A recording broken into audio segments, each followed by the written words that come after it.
नहमदुहु व नुसल्ली अला रसूलिल करीम अम्मा बाद फ़अऊज़ु बिल्लाहि मिनश शैतानिर रजीम बिस्मिल्लाहिर्रहमानिर्रहीम। मुअज़्ज़ज़ सामीन, आज का उन्वान है नमाज जुमा। जुमा का लफ्ज़ जमा से मुश्तक़ है। ये मीम के साकन के साथ और जुमा मीम के फ़तह के साथ हर दो तरह से बोला गया है। अल्लामा इब्न मंजूर लिखते हैं, जिस दिन को ज़माने जाहिलियत में अरूबा कहते थे, वही दिन ज़माने इस्लाम में जुम्मा करार पाता है। इस दिन को जुम्मा इसलिए कहते हैं कि इस दिन इबादत के लिए बहुत ज़्यादा लोग जमा होते हैं। जिस तरह बहुत ज़्यादा लानत करने वाले अशख़ास को लुग़त में गुनाह कहते हैं। नबी करीम सल्लल्लाहु अलैहि वसल्लम के जद्द अमजद काब बिन लवी ने सबसे पहले यौमुल अरूबा को जुमा का नाम दिया। इस दिन लोगों को जमा करके अल्लाह के आखिरी रसूल ख़ातमुन नबिय्यीन सल्लल्लाहु अलैहि वसल्लम की बासत के बारे में ख़बर देते और ये बतलाते कि आप सल्लल्लाहु अलैहि वसल्लम इनकी औलाद में से मबऊस होंगे और इन्हें रसूलुल्लाह सल्लल्लाहु अलैहि वसल्लम की इत्तबा और आप पर ईमान लाने की नसीहत करते। और सबसे पहला जुम्मा मदीना में पढ़ा गया। जुम्मे की फजीलत के बारे में नबी पाक सल्लल्लाहु अलैहि वसल्लम फरमाते हैं, हम दुनिया में तमाम उम्मतों के बाद होने के बावजूद क़यामत में सबसे पहले आगे रहेंगे। फ़र्क सिर्फ ये है कि किताब इन्हें हमसे पहले दी गई थी। यही जुमा इनका दिन था जो तुम पर फ़र्ज़ हुआ है, लेकिन इनका इसके बारे में इख्तलाफ हुआ और अल्लाह ताला ने हमें ये दिन बता दिया, इसलिए लोग इस बारे में हमारे ताबे होंगे। यहूद दूसरे दिन होंगे और नसारा तीसरे दिन।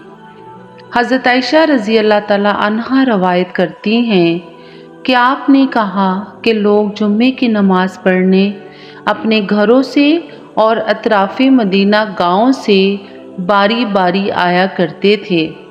लोग गर्दो गबार में चले आते हैं, गर्द में अटे हुए और पसीना में शराबूर। पसीना इस कदर होता कि थमता नहीं था। इसी हालत में एक आदमी रसूलुल्लाह सल्लल्लाहु अलैहि वसल्लम के पास आया। आपने फरमाया, तुम लोग इस दिन गुस्ल कर लिया करते तो बेहतर होता। हदीस आयशा में रसूलुल्लाह सल्लल्लाहु अलैहि वसल्लम ने जुम्मे के दिन गुस्ल का हुक्म दिया है। आप रज़ी अल्लाह ताला अन्हा फरमाती हैं कि लोग अतराफ़े मदीना और अपने घरों से नमाज जुमा की अदायगी के लिए आते थे तो गुस्ल का इह्तिमाम नहीं फरमाते थे। मैल कुचैल में अटे होते तो मस्जिद में जुमा की अदायगी के दौरान माहौल में पसीने की बू फैलती। तो आप सल्लल्लाहु अलैहि वसल्लम ने फरमाया, तुम में से जब कोई जुम्मे की नमाज के लिए आना चाहे तो उसे गुस्ल कर लेना चाहिए। जुम्मे के दिन हर बालग पर गुस्ल, मसवाक और खुशबू लगाना अगर मयस्सर हो तो ज़रूरी है। नबी करीम सल्लल्लाहु अलैहि वसल्लम ने ना सिर्फ गुस्ल करने की बल्कि मसवाक, उम्दा खुशबू की भी ताकीद की है और इन तीनों को जुम्मे के आदाब में शामिल किया। जुम्मे के दिन गुस्ल के हुक्म के बारे में उलमा कराम में इख्तलाफ पाया जाता है। इमाम अबू हनीफ़ा, इमाम शाफ़ी, इमाम अहमद बिन हम्बल और जमहूरे फ़ुक़हा का मसलक ये है कि जुम्मा के दिन गुस्ल करना सुन्नते मुस्तहबा है। इमाम मालिक की इस मसले में 3 कौल हैं। वाजिब, सुन्नत, मुस्तहब। मदवना में यही है कि जुम्मा के दिन गुस्ल करना वाजिब है और इसका तुर्क जायज़ नहीं, लेकिन असहाबे मालिक का नज़रिया ये है कि ये मुस्तहब है। अहदीस आयशा में शहर से बाहर के लोगों पर जुम्मे का वजूब भी मौजूद है। इस बारे में आइमा सलासा के नज़दीक नमाज जुम्मा के लिए शहर होना शर्त नहीं है और इमाम अबू हनीफा के नज़दीक शहर होना शर्त है। इमाम अबू हनीफा की दलील हस्ब ज़ैल हदीस है। हज़रत अली रज़ी अल्लाह ताला अन्हो ने फरमाया, शहर और बड़े कस्बे के सवा जुमा है, ना तशरीक, ना ईद उल फित्र, ना ईद उल ज़ुहा। हज़रत हुज़ैफ़ा रज़ी अल्लाह ताला अन्हो ने फरमाया, देहात वालों पर जुमा नहीं है, जुमा सिर्फ शहर वालों पर है। जबकि हदीस इब्ने अब्बास से रवायत है कि नबी करीम सल्लल्लाहु अलैहि वसल्लम की मस्जिद के बाद सबसे पहला जुमा बनु अब्दुल कैस की मस्जिद में हुआ, जो बहरीन के मालिक जवासी में था। मुखालफिन कहते हैं कि करिया देहात को कहते हैं। इससे साबित हुआ कि शहर जुम्मा के लिए शर्त नहीं है। नमाज जुम्मा गांव और शहर दोनों जगह दुरुस्त है, क्योंकि जुम्मा तमाम उम्मते मुहम्मदिया के लिए ईद है। इसमें शहर व देहात की कोई तखसीस नहीं है। अगर गांव वालों पर जुमा फ़र्ज़ ना होता तो अल्लाह ताला और रसूलुल्लाह सल्लल्लाहु अलैहि वसल्लम अलहदा करके खारिज कर देते, जैसे मुसाफिर व मरीज़ को खारिज किया गया। अहदीस आयशा की रोशनी में नमाज जुमा से मुतअल्लिक़ा चंद मसाइल का जिक्र भी ज़रूरी है। नमाज जुमा के लिए तैयारी और तवज्जो की फजीलत के वक्त के बारे में उलमा का इख्तलाफ है। अल्लाह के रसूल सल्लल्लाहु अलैहि वसल्लम फरमाते हैं, जिसने पहली सात में तवज्जो और तैयारी की तो उसने गोया एक ऊँट की कुर्बानी दी। जिसने दूसरी सात में तैयारी की उसने गोया एक गाय की कुर्बानी की, और जिसने तीसरी सात में तैयारी की तो उसने गोया एक मेंढे की कुर्बानी दी।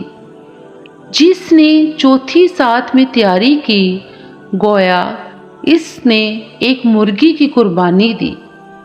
जिसने पांचवी सात में तैयारी की उसने गोया एक अंडे की कुर्बानी दी। लेकिन जब इमाम खुतबा के लिए बाहर आ जाता है तो मलाइका खुतबा सुनने में मशगूल हो जाते हैं।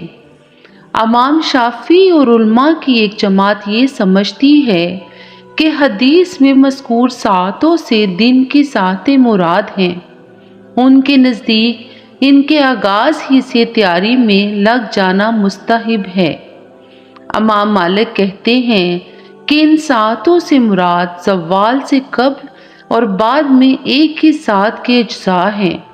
एक गिरोह का ख्याल है कि ये ज़वाल से कब्ल एक सात के हिस्से मुराद हैं और यही ज़्यादा वाज़ेह है, क्योंकि ज़वाल के बाद ही ज़िक्र इलाही की तरफ लपकने का हुक्म है, सवाए उन लोगों के जिनका मसलक है कि वाजिब में फजीलत शामिल है। अज़ान के वक्त ख़रीदो फरोख्त के सिलसिले में एक गिरोह की राय है कि अज़ान होगी तो ख़रीदो फरोख्त फस्क हो जाएगी, जबकि दूसरी राय ये है कि ये फस्क नहीं होगी। इख्तलाफ का सबब ये है कि किसी ऐसी चीज़ की ममानियत जिसकी असल मुबाह है, जबकि सिफ्त के साथ मुकीद हो तो ममनू चीज़ फासद हो जाती है या नहीं। अहदीस मुबारका की रोशनी में नमाज जुमा की अदायगी का वक्त नमाज ज़ोहर है। نماز جمعہ میں غسل کی تاکید کی گئی ہے۔ جمعہ کے دن مسواک، خوشبو اور تیل کا استعمال کرنا چاہیے۔ جمعے کے دن عمدہ سے عمدہ کپڑے پہننے چاہیے۔ آپ صلی اللہ علیہ وآلہ وسلم نے نماز جمعہ کی خاص تاکید کی ہے۔ گاؤں اور شہر دونوں جگہ نماز جمعہ درست ہے۔ جو لوگ نماز جمعہ کے لیے نہ آئیں، جیسے عورتیں، بچے، مسافر اور معذور وغیرہ، ان پر غسل واجب نہیں ہے۔ دوران بارش جمعہ میں حاضر ہونا واجب نہیں ہے۔ مؤذن کی آواز سنتے ہی نماز جمعہ واجب ہو جاتا ہے۔ امام منبر پر بیٹھے بیٹھے اذان سن کر اس کا جواب دے، اور امام نماز جمعہ سے پہلے خطبہ دیتے ہیں اور امام مادری زبان میں خطبہ دیں۔ خطبہ جمعہ خاموشی سے سننا چاہیے۔ خطبے میں دونوں ہاتھ اٹھا کر دعا مانگنی چاہیے۔ جمعے کی نماز کے بعد سونا مسنون ہے۔ عورتوں کے لیے نماز جمعہ نہ پڑھنے کی رخصت ہے۔ نماز جمعہ کی بحث سے ثابت ہوتا ہے کہ تمام مسلمانوں کو نماز جمعہ کے لیے خاص اہتمام کرنا چاہیے، اور اللہ تعالیٰ تمام مسلمانوں کو نماز جمعہ کو ادا کرنے کی توفیق عطا فرمائے۔ آمین ثم آمین۔